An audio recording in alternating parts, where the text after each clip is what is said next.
Bismillahirrahmanirrahim. Assalamualaikum warahmatullahi wabarakatuh. Alhamdulillahirabbil alamin. Assalatu wassalamu ala asrofil anbiya'i wal mursalin wa ala alihi washabihi ajma'in.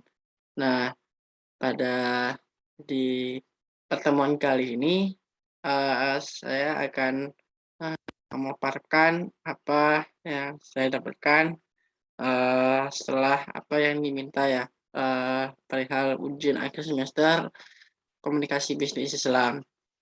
Eee Ya, nama saya, Andi Samega dengan nomor urut 22, ya teman-teman. Terus kita langsung ke pertanyaannya aja. Yang pertama, apa yang perlu diperhatikan dengan sangat penting pada saat Anda melakukan komunikasi tentang produk Anda pada sebuah caption atau tulisan yang Anda masukkan pada sosial media usaha Anda?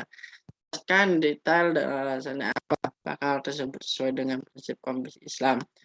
Nah, saya yang perlu diperhatikan dalam pembuatan, caption ya, yang awal untuk pertama-tama itu, diawali dengan sebuah kalimat yang menarik gitu ya.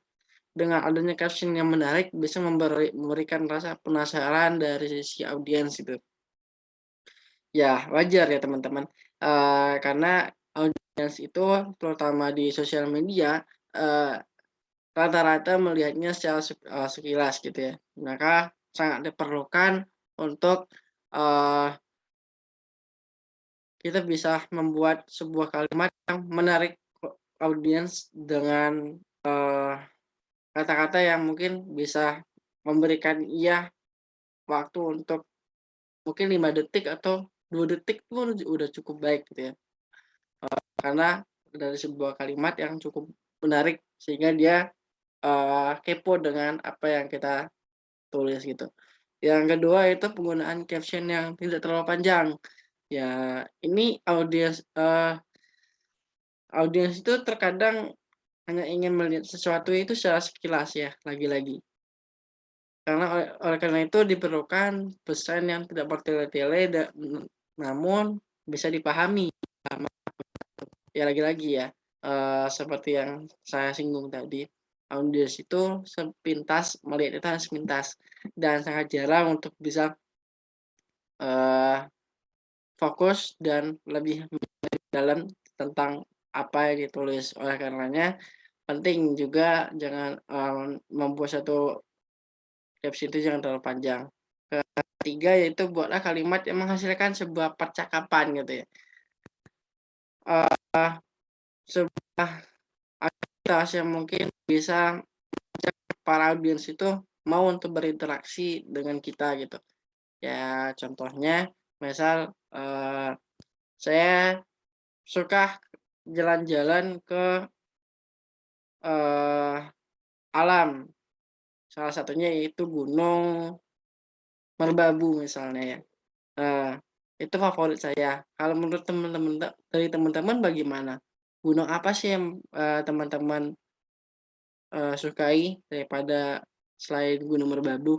Itu nanti teman-teman audiens akan, berinteraksi dengan respondennya melalui komentar itu sendiri gitu ya. Nah, terus yang perlu diperhatikan juga yaitu yang keempat, disarankan menggunakan call to action gitu ya. Menyatakan CTA sendiri adalah sebuah upaya yang baik untuk berinteraksi lebih jauh lagi dengan audiens itu. Namun, perlu diingat juga, eee, poin penting di sini, eee, untuk CTA sendiri, kita itu harus pesan yang kita sampaikan itu mudah dimengerti gitu ya. Ini sama aja kayak kita menggabungkan, eee, penjelasan kita di caption dan menjelaskannya lebih rinci melalui website-website dia cukup mengklik eee, website yang kita tertera gitu. Nah, tapi, kita sendiri tidak harus selalu ada gitu ya. Ini sebuah, saran yang mungkin perlu untuk dilakukan, kita juga sebagian nggak memperhatiin. untuk tidak memberikan CTA sih gitu ya. Ini hanyalah sebuah saran gitu ya, disarankan untuk menggunakan CTA gitu ya. Terus, gunakan hashtag dan emoji yang tepat ya. Oh ini, secara nggak langsung juga penting karena, penggunaan penggunaan emoji bisa berguna untuk memberikan, kesan yang mungkin sedikit warna gitu pada caption teman-teman gitu. Tapi jangan terlalu banyak, karena kalau terlalu banyak caption, justru caption teman-teman akan buruk gitu ya di pandangan, para audiens gitu. Nah, untuk hashtag sendiri berguna banget karena, dengan adanya hashtag teman-teman, apa yang teman-teman buat akan, lebih bisa dilihat audiens lebih luas lagi gitu. Jangkauannya bukan hanya di Jawa misalnya, tapi juga bisa di Kalimantan ataupun internasional gitu ya. Itu membuat, hashtag yang mungkin bisa memperluas jangkauan kita sendiri gitu.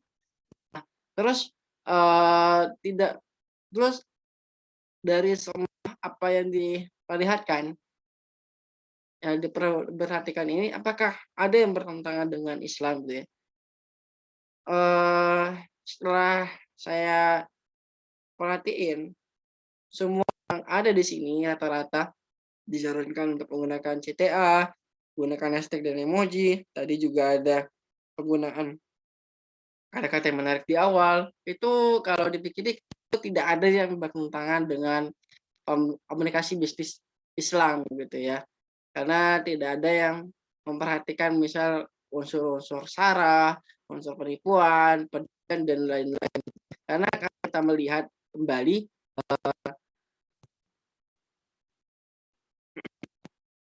dari bisnis Islam sendiri itu kan ada yang koilan koilan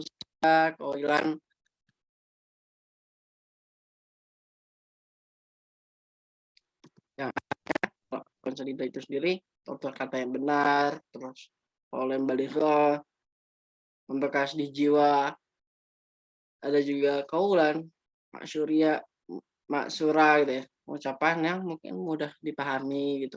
Nah, setelah melihat, Islam gitu ya, komunikasi bisnis Islam, antara kayak qaulan dan lain-lainnya gitu, itu nggak ada yang, bertentangan dengan apa yang saya anggap penting juga yang perlu diperhatikan pembuatan caption. Jadi itu dapat dikatakan baik ya, kecuali ada pesan yang disampaikan terdapat unsur penipuan, itu baru yang dilarang gitu, penipuan, perjudian dan lain-lain, mungkin itu. Terus pertanyaan kedua, dari seluruh simulasi dan praktek yang Anda sudah lakukan pada topik, presentasi, negosiasi, wawancara, dan memahami komunikasi verbal dan nonverbal. Tuliskan dan jelaskan temuan Anda tentang seluruh aktivitas kombis di sekitar Anda yang tidak sesuai dengan nilai-nilai Islam. Nah, dari keadaan sekitar ya, aktivitas kombis Islam yang tidak sesuai di kehidupan sehari-hari.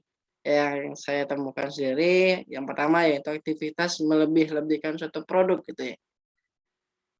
Banyak banget, aktivitas-aktivitas produk yang, justru terus melebay-lebihkan produknya sendiri gitu, tanpa menyinggung, kekurangannya gitu.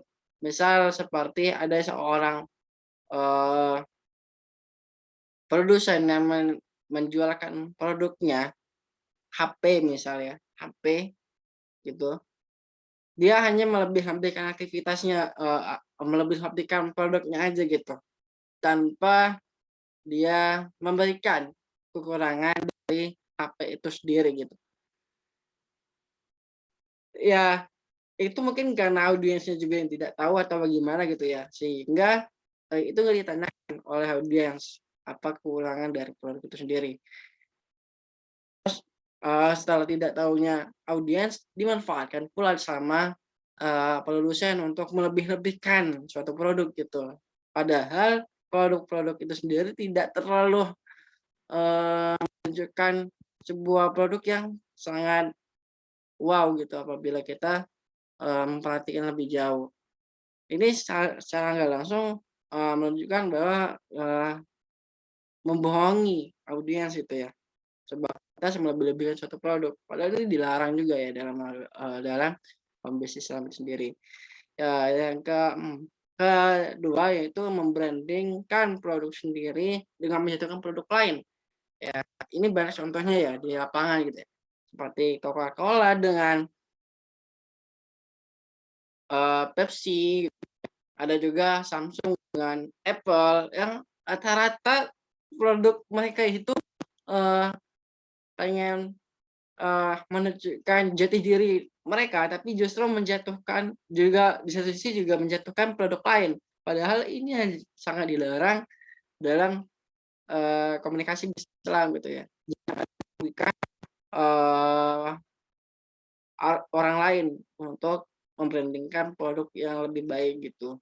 Yang ketiga yaitu iklan terkesan kurang sopan dan adanya unsur yang tidak senonoh untuk ditonton. Banyak ini ya. Iklan-iklan, contoh-contohnya iklan Indomie. Iklan Indomie yang sempat viral yaitu guru yang dulunya, eee, seorang guru yang ada ayam di kepala. Itu mungkin kalau kita melihat sepintas itu kayak biasa aja gitu ya, tapi kalau kita mendalami apa yang pesan yang ada di dalam, eee, iklan tersebut, sebenarnya nggak boleh gitu ya. Itu menunjukkan kalau tidak sopan gitu ya, karena ada guru yang di atas kepalanya itu ada ayam gitu ya. Seolah-olah guru itu jati dirinya lebih rendah lagi gitu.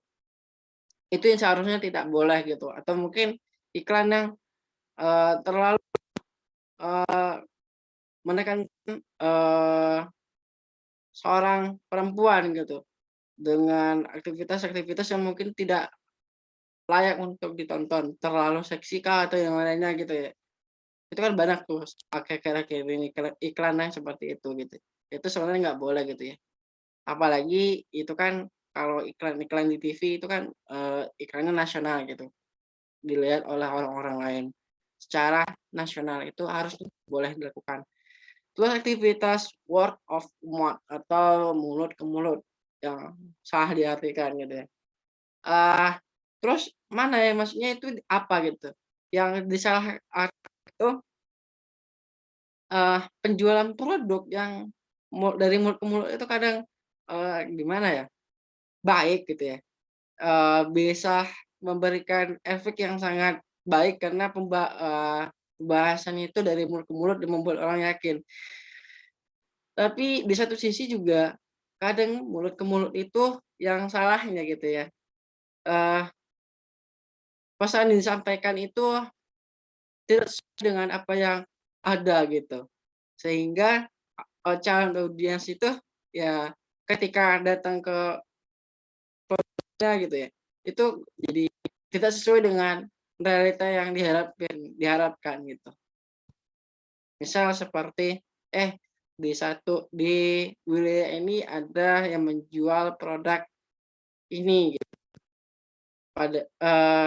ini produknya bagus, ternyata sampai di sana produknya itu ternyata, eee, baru tapi menggunakan bahan yang mungkin tidak relevan, maksudnya, oh bekas gitu, baru tapi alat yang dipakai bekas.